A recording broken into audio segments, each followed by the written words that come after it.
எல்லாருக்கும் வணக்கம். தமிழக வெற்றி கழகத்தினுடைய இரண்டாவது மாநாடு நேற்று மதுரையில் வெற்றிகரமாக நடந்து முடிஞ்சிருக்குது. தாவேக தலைவர் விஜய் மற்றும் கழக தோழர்களுக்கு நம்முடைய மனமார்ந்த வாழ்த்துகள்.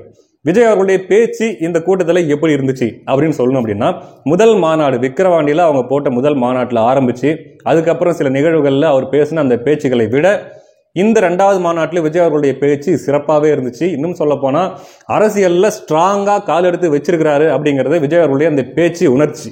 சும்மா வெடிச்சு தள்ளிட்டாப்புல நல்லா பேசினார், குறை சொல்கிறதுக்கெல்லாம் ஒன்றும் இல்லை. அதே மாதிரி பார்த்தீங்கன்னா ஒரு சிலர் சொல்லலாம், என்னங்க இந்த இடத்துல இவ்வளோ கேப் விடுறாரு, பேப்பரை பார்த்து பேசுகிறாருன்ற மாதிரி 1008 குறைகள் சொல்லலாம். அதெல்லாம் ஒரு விமர்சனம் கிடையாது, நல்லா தான் பேசியிருக்காரு. பேப்பரை பார்த்தே கூட படிக்க தெரியாத பல தத்திகள் இருக்கக்கூடிய இந்த அரசியல் களத்தில் பேப்பரை பார்த்து கரெக்டாக வச்சும் பேசுகிறாருல்ல, பாயிண்ட்ஸ் எடுத்து வச்சுக்கிட்டு அதை பார்த்து பேசுறதுல தப்பு ஒன்றும் இல்லை. அதனால் அதை ஒரு குறையாக சொல்லிட்டு இருக்க முடியாது. குறிப்பாக இந்த மாநாட்டில் விஜய் அவர்களுடைய பேச்சு அரசியல் களத்தில் ஒரு தாக்கத்தை ஏற்படுத்தியிருக்குதா அப்படின்னா, ஒரு குறிப்பிட்ட அளவு தாக்கத்தை ஏற்படுத்தியிருக்குது அப்படின்னு சொல்ல முடியும். ஒரு மிகப்பெரிய தாக்கத்தை ஏற்படுத்தியிருக்குது அப்படின்றத சொல்ல முடியாது. ஏன்னா சொல்லியிருக்காரு, இதுக்கு மேலே நான் தீவிரமாக அரசியலில் கால் வைக்க போகிறேன், இதுக்கு மேலே நான் பண்ணுற நிகழ்வுலாம் நீங்கள் பார்க்க தான் போகிறீங்கன்னு சொல்லியிருக்கிறாரு. அதனால் அடுத்தடுத்து அவருடைய செயல்பாடுகள், அடுத்தடுத்து அவர் என்ன மாதிரி அரசியல் எடுத்து வைக்கிறாரு, குறிப்பாக பார்த்தீங்கன்னா இஷ்யூ பேஸ்டு பாலிடிக்ஸ், அதுதான் விஜய் அவர்கள்ட்ட மிஸ் ஆகிற ஒரு விஷயம். அது ஒவ்வொரு இஷ்யூ தமிழகத்தில் நடக்கும்போதும் கூட அவர் மேலே வைக்கப்படுற குற்றச்சாட்டு என்ன அப்படின்னா, என்னங்க இது நடந்தால் கூட வெளியே மாட்டாரா, இதுக்கு கூட வெளியே வர மாட்டாரா, பனையூரில் தான் எல்லாரும் இவரை தேடி போய் இவரை தான் போய் பார்க்கணுமா அப்படின்ற மாதிரியான ஒரு குற்றச்சாட்டு தான் விஜய் அவர்கள் மேலே வைக்கப்படுது. உண்மையை சொல்ல போனால் தமிழக வெற்றி கழகத்துடைய தோழர்கள் திணற இடமே அந்த இடம்தான். என்ன எல்லாரும் இப்படி தான் குற்றச்சாட்டு சொல்கிறாங்க. கவின் படுகொலைக்கு சரி ஒரு அறிக்கை கூட வரல. அதே மாதிரி பார்த்தீங்கன்னா எந்த நிகழ்வுக்கும் மொத்தம் வெளியே வரதில்ல, தூய்மை பணியாளர்கள் நிகழ்வுக்கு வெளியே வராமல் அவங்கள வர வச்சது, இந்த மாதிரியான நிகழ்வு, இந்த மாதிரியான விஷயங்களால தான் தாவேகா தோழர்களே கொஞ்சம் சங்கடப்படுற மாதிரியான சூழ்நிலை தான் இருக்குது. இதுக்கு மேலேயாவது விஜய் அவர்கள் தான் சொன்ன மாதிரி ஒவ்வொரு இஷ்யூக்கும் களத்தில் தன்னுடைய ஸ்டாண்ட் என்ன அப்படிங்கிறத உறுதிப்படுத்திட்டார் அப்படின்னா கண்டிப்பாக அரசியலில் ஒரு மிகப்பெரிய தாக்கத்தை அது ஏற்படுத்தும், அதில் மாற்று கருத்து இல்லை. குறிப்பாக இந்த பேச்சில் யார் யாருக்கு இது பாதிப்பை ஏற்படுத்தியிருக்குது, யார் யாருக்கு சங்கடத்தை ஏற்படுத்தியிருக்குது, அல்லது யார் யாருக்கு இது அச்சுறுத்தலாக இருக்குது அப்படின்றத பார்க்க போனால் முழுக்க கண்ணை மூடிக்கிட்டு சொல்லலாம், டேமேஜ் முழுக்க திமுகவுக்கு தான். ஏன்னா போகிற போக்கில் சும்மா இல்லாமல் Stalin uncle it's very wrong uncle அப்படின்ட்டு போயிட்டாப்புல. ஏற்கனவே ஏன்டா நானே டீசெண்டாக அப்பான்னு சொல்லி வச்சிருக்கிறேன், நான் அப்பான்னு சொல்லி வச்சதை ஒரு வகையில் என்ன அப்பான்லாம் கூப்பிடல, எவனும் அதை மதிக்கல, நீ வேற அங்கிள்ன்ட்டு போயிட்ட, இதுக்கு மேலே எல்லா பயிலும் என்ன அப்படி தாண்டா கூப்பிடுவானே அப்படின்ட்டு அவங்க ஒரு பக்கம் திமுக உடன்பிறப்புகள் அன்றாயிரம் அவுத்துட்டு அடுப்புகள் மேலே உட்கார வச்ச மாதிரி இருக்கிறாங்க அவங்க பாவம். இப்படி இருக்கும்போது அது மட்டும் இல்லாமல் அவர் பேசின விஷயங்கள் பார்த்தீங்கன்னா, இப்போ அண்ணன் சீமான் அவர்கள் இதுக்கு முன்னாடி இருந்தே ஒரு விஷயத்த சொல்லிட்டு இருந்தார். என்ன அப்படின்னா, திமுகவும் பாஜகவும் வேற வேறலாம் இல்லை, ரெண்டும் கள்ள கூட்டணி வச்சிருக்குது அப்படிங்கிறத பல மேடைகளில் அண்ணன் சீமான் அவர்கள் பேசியிருக்காரு. அவர் பேசின அந்த விஷயம் பல பேரை ரீச் ஆயிருக்குது, பல பேர்கிட்ட போய் சேர்ந்துருக்குது, அதில் எந்த மாற்று கருத்தும் இல்லை. ஆனாலும் பார்த்தீங்கன்னா அண்ணன் சீமான் அவர்களுடைய பேச்சை உற்று கவனிக்கிறவங்க யார் யாராக இருப்பாங்க அப்படின்னா, கொஞ்சமாவது அரசியலில் ஆர்வம் கொண்டவர்கள், கொஞ்சமாவது அன்றாடம் அட்லீஸ்ட் அந்த நியூஸையாச்சும் பார்க்குறவங்க, அந்த மாதிரி இருக்கவங்க தான் அண்ணன் சீமான் அவர்களுடைய பேச்சு ரீச் ஆயிருக்கு. ஆனால் இன்னொரு கேட்டகரி இருக்கிறாங்க, அவங்க யாருன்னா அரசியலை பற்றி நான் கண்டுக்கவே மாட்டேன், எனக்கு நான் பாட்டு என் வேலைக்கு போவேன், நான் வீட்டுக்கு வருவேன், வீட்டில் இருக்கிற வேலையை பார்ப்பேன், சும்மா இருக்கிற டைமில் என்டர்டெயின்மெண்ட்டுக்காக எதையாச்சும் பார்த்துக்கிட்டு இருப்பேன், அரசியல் நம்மளுக்கு பிடிக்காது அப்படின்ற ஒரு கேட்டகரி மக்கள் இருக்கிறாங்க. அந்த மக்கள்கிட்ட விஜய் அவர்களுடைய பேச்சு ரீச் ஆயிருக்குதா அப்படின்னா ரீச் ஆயிருக்குது. குறிப்பாக என்ன அப்படின்னா, இந்த திமுகவும் பாஜகவும் ஒன்றுன்றதுக்கு அவர் சொன்ன உதாரணங்கள், கருப்பு பலூனு, இந்த வெள்ளைக்கொடை, இடி ரெய்டு வந்தது, இடி ரெய்டு வந்ததுக்கப்புறம் திமுககாரன் பூரா டெல்லிக்கு ஓடினதுக்கப்புறம் இடி ரெய்டு கொஞ்சம் ஸ்லோவானது, இதையெல்லாம் ஒரு மேற்கோள் காட்டி விஜய் அவர்கள் பேசின பேச்சு இந்த மாதிரி அரசியலே பார்க்காத என்டர்டெயின்மெண்ட் மட்டும்தான் அப்படின்ற மக்கள்கிட்டையும் பெருமளவு ரீச் ஆயிருக்குது. குறிப்பாக சொல்லணும்னா திமுகவுடைய மிகப்பெரிய வாக்கு வங்கி அப்படின்ட்டு அவங்க நம்பிட்டு இருக்கிறது, ஒவ்வொரு தேர்தலையும் இவங்களை நம்பி தான் அவங்க போட்டி போடுறாங்க அப்படிங்கிற மாதிரி ஆட்கள் யார் அப்படின்னா இஸ்லாமியர்கள், கிறிஸ்தவர்கள், அப்புறம் பட்டியல் சமூக மக்கள், குறிப்பாக பெண்கள். அப்போது இதுதான் திமுகவுடைய ஒரு மிகப்பெரிய வாக்கு வங்கி. அந்த ஓட்டு வங்கியில் விஜய் அவர்கள் ஓட்டையை போட்டிருக்காரா அப்படின்னா போட்டிருக்காரு அப்படின்னு தான் சொல்ல முடியும். குறிப்பாக பார்த்தீங்கன்னா இந்த விஷயம் நிறைய பேர்கிட்ட இந்த வாட்ஸ்அப் குழுக்கள்லையும் இந்த விஜய் அவர்களுடைய அந்த ஒரு துண்டு, அதாவது திமுகவையும் பாஜகவையும் கள்ள கூட்டணின்னு பேசின அந்த ஒரு பீஸ் பார்த்தீங்கன்னா இந்த மாதிரி நிறைய வாட்ஸ்அப் குழுக்களில் அது பரவிக்கிட்டு இருக்குது. அப்போது குறிப்பாக பெண்கள் மத்தியில் விஜய் அவர்களுடைய பேச்சு பயங்கரமாக எடுபட்டு இருக்குது அப்படின்னு தான் சொல்ல முடியும். நான் சொல்கிறது எந்த மாதிரி அப்படின்னா, அரசியலை உற்று கவனிக்காத, மீண்டும் திருப்பி சொல்கிறேன், ஏன்னா நாம் தமிழர் கட்சிக்காரங்க உடனே என்னடா நீ அப்படி பேசுகிற மாற்றி பேசுகிறேன்னுலாம் சொல்லுவீங்க. நான் தெளிவாக சொல்கிறேன், நாம் தமிழர் கட்சியை கவனிக்கிறவங்க, அதை ஆதரிக்கிறவங்க எல்லாருமே அரசியலே கவனிக்கக்கூடியவர்கள். நான் சொல்கிறது, அரசியலையே கவனிக்காமல் இருக்கக்கூடிய அந்த பெண்கள்கிட்டையும் அந்த மாதிரி இருக்கக்கூடிய மக்கள்கிட்டையும் விஜய் அவர்களுடைய பேச்சு வேலை செஞ்சுருக்குது அப்படின்றது தான் நம்ம சொல்ல முடியும். அப்போது கண்மூடித்தனமாக திமுக தான் நமக்கு நம்பிக்கை அப்படின்ட்டு நம்பிக்கிட்டு இருந்த அந்த மக்கள்கிட்ட அந்த நம்பிக்கையை உடச்சி இல்லை அப்படின்ட்டு திமுகவை எக்ஸ்போஸ் பண்ண வேலையை விஜய் அவர்களுடைய பேச்சு செஞ்சிருக்குது அப்படின்னு தான் நம்மளால உறுதியாக சொல்ல முடியும். ஒரு சிலர் என்கிட்ட கேட்கலாம், என்னடா நீ விஜய்க்கு சப்போர்ட் பண்ணுறியா, அனில் குஞ்சா மாறிட்டியா, அனிலே ஓரம் போன்னு கூட யாராவது சொல்லலாம். என்ன அப்படின்னா எனக்கு அப்படிலாம் ஒன்றும் கிடையாதுங்க.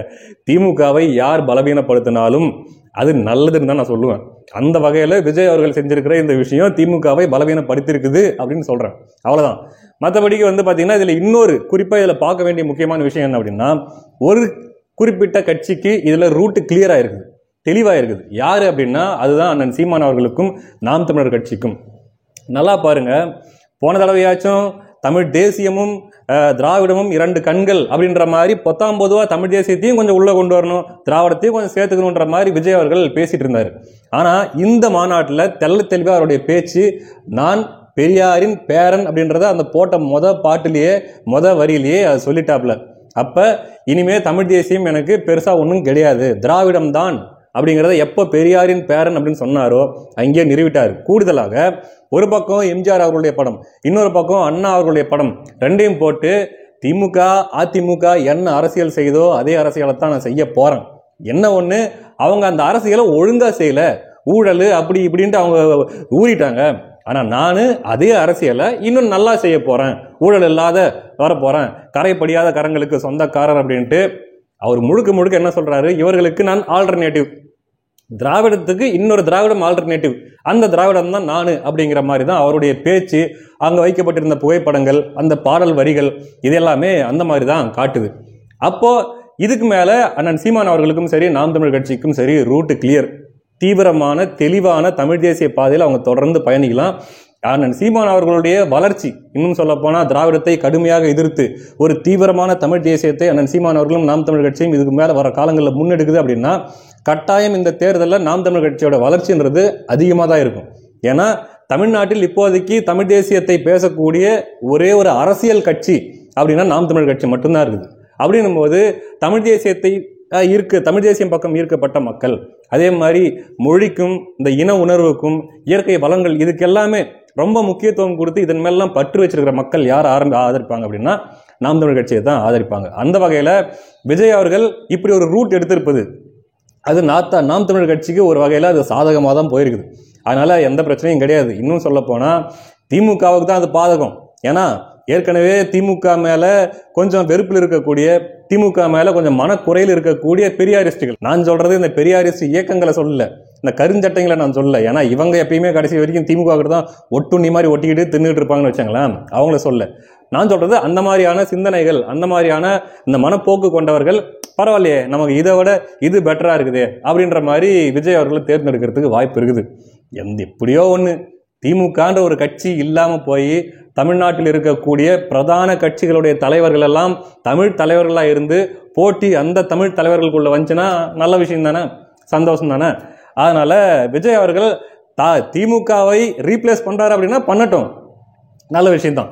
ஸோ இப்படியாக போயிட்டு இருக்குது. நாம் தமிழ் கட்சி ஒரு பக்கம் அவர்களுடைய ரூட்டில் இதுக்கு மேலே அவங்க ஸ்ட்ராங்காக எடுத்து வச்சு ஈவேராவை போட்டு பொழந்து கட்டுறது, அதே மாதிரி யாரெல்லாம் திராவிட அரசியல் பண்ணுறாங்களோ அவங்களையெல்லாம் அவங்க பாட்டு அவங்க விமர்சனம் பண்ணுறது அப்படின்ட்டு அவங்க ரூட்டில் அவங்க போயிட்டே இருக்கலாம். என்ன ஒன்று, ஒருத்தர் அணில் குஞ்சுங்கிறது, இன்னொருத்தர் நீ புலி கிடையாது நீ எலி குஞ்சு அப்படிங்கிறது, இந்த மாதிரியான விஷயங்கள். ப்ளஸ் யாராவது ஒருத்தர் ஒரு விபத்தில் பேனர் கட்ட போயிட்டு இறந்து போயிட்டா அதை ஒரு மாதிரி முகம் சுழிக்கும் வைக்கிற விதமாக அதை வச்சு பேசுறது, இந்த மாதிரியான விஷயங்களை மட்டும் தவிர்த்துக்கிட்டா நல்லா இருக்கும். மற்றபடி கொள்கையில் மாற்றி சண்டை போட்டுக்கிறதுல ஒன்றும் தப்பு இல்லை.